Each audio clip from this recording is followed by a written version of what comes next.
वो सारा कुछ खत्म हो गया तो उसने मेरी बहन के गले में छुरियां चला दी।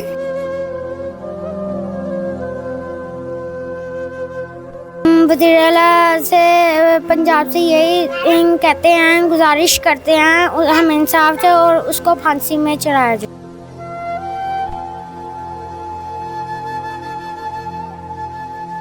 छुरियां पहले गला काटा है, फिर छुरियां मार मार के जिस्म पे पता नहीं उसने की कौन कौन सी बदले लिए,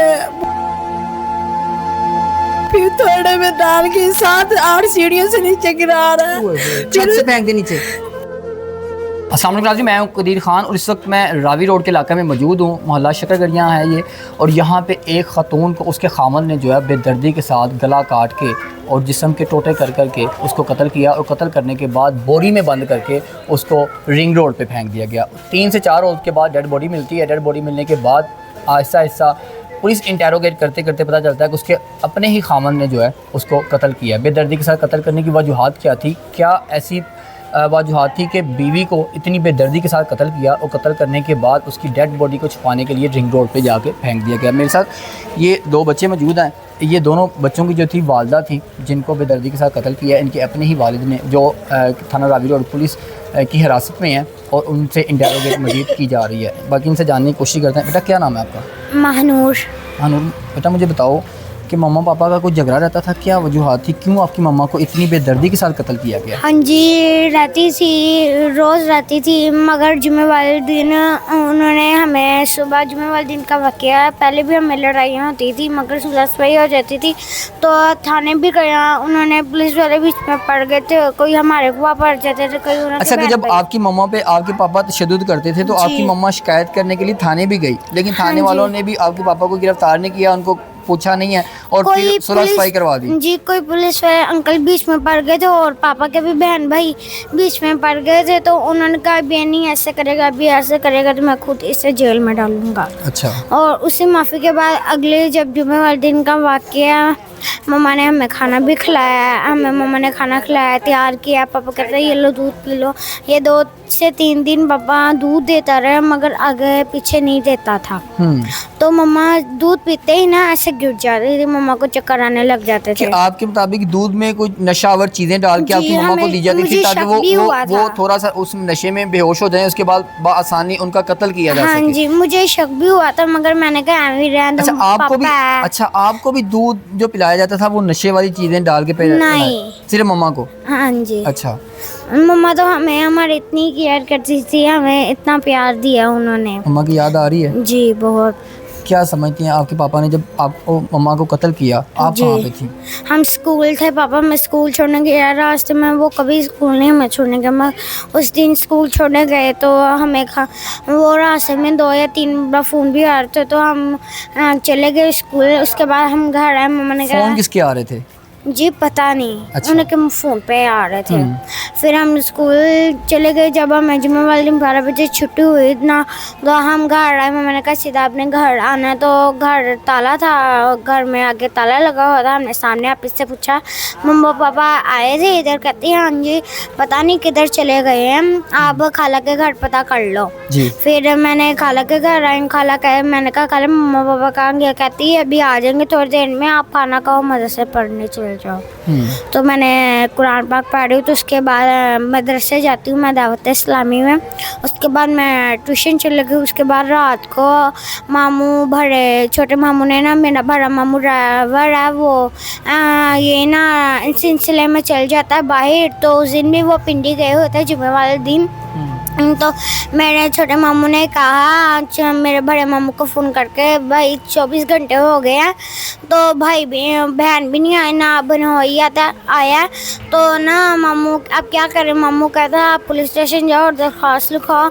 हमने उन्होंने हमारी दरख्वास्त लिखाया, और उसके अगले दिन उन्होंने कहा ये लाशें आई हैं, तो उसके दिन वो उन्होंने शनाख्त भी किया। क्या आप आगे पहचानी ये आपकी? हाँ जी, ठीक है। आपने जब देखा? मैं नहीं गई थी, मेरी खाला और गई थी। तस्वीर उन्होंने आपने तस्वीर लेके गए, फिर पहचान लिया जी। अच्छा, उसके बाद जब आपने ये खाला और मामू डैड हाउस गए थे। अच्छा, जब मम्मा घर आई किस हालत में थी, कैसे उनको बेदर्दी के साथ मारा गया था? हमें चेहरा नहीं दिखाया, जब उन्होंने तबूत में डाला हुआ वो बंदा तबूत, उसके बाद हमने जनाजा वगैरह पढ़ाया तो 12-1 बजे हमने उनका जनाजा उठा क्या लिया समझती था। हैं आपके पापा को क्या सज़ा मिलनी चाहिए?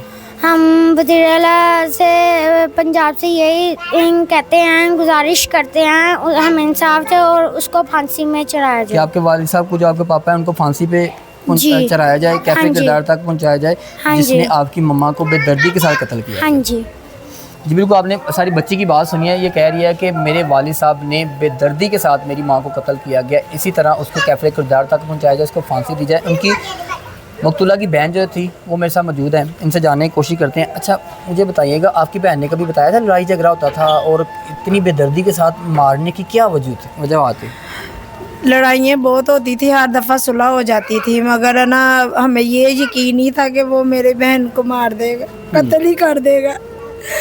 तो हमें ये सोच भी नहीं आई कि वो इतना हमारे सामने तो अच्छा बन जाता था। जब लड़ाई होती थी अगले दिन ही हम सब से भी माफ़ी मांगता था, मेरी बहन से भी माफ़ी मांगता था, मगर ये नहीं था पता कि उसने कत्ल ही कर देना। 6 बजे मैं मिल के आई अपनी बहन, तो वो कह रही थी मैं 8:30 बजे आ जाऊँगी, 8 बजे तो इकट्ठे नाश्ता करेंगे। तो 11 बजे जब दोबारा मैंने कहा 11 बज गए, 12 बज गए, बच्चे आ गए, कह रही मम्मा पापा घर में नहीं है। मैंने कहा शायद अस्पताल में चले गए हों या तबीयत नहीं सही। फिर इसके साथ मैं अस्पताल भी देख के गई हूँ, नवाज शरीफ एक कमरा, हर एक कमरा चेक किया, मेरी बहन मुझे नज़र नहीं आई। मेरी छोटी बहन कहने लगी शायद मैं अस्पताल ना ले गए हो, नहीं उधर भी नहीं कोई बात बनी। उसके बाद मैंने अपने भाई को बताया कि आप ही नहीं मिलन दई। भाई ने कहा दरख्वास्त करो। दरख्वास्त जब हम देने गए हैं तो उन्होंने ना दरख्वास्त हमारी लिख ली। फिर उन्होंने कहा कि 2 लाशें मिली हैं, आपने ना शनाख्त करनी है। मैंने कहा भाई ऐसे ना करो, मैं उसके तो छोटे छोटे बच्चे हैं, तो वो अल्लाह ताला उसको ज़िंदगी तंदुरुस्ती दे। मैंने कहा मैं इस पठानेबाजी से हिसाब लगवाने गई हूँ, तो उसने कहा दोनों जिंदा है, साथ में है, मगर तुम्हारी बहन बहुत अजियत में है। मुझे दिल में सुकून नहीं आया। मैंने घर में पढ़ाइयाँ शुरू कलीमा पढ़ना शुरू कर दिया कि या अल्लाह मेरी बहन का पता बता दे। मगर हफ्ते वाले दिन हमें उन्होंने बताया कि एक लाश ले गए, एक बड़ी हुई, वो आके आप देख लें।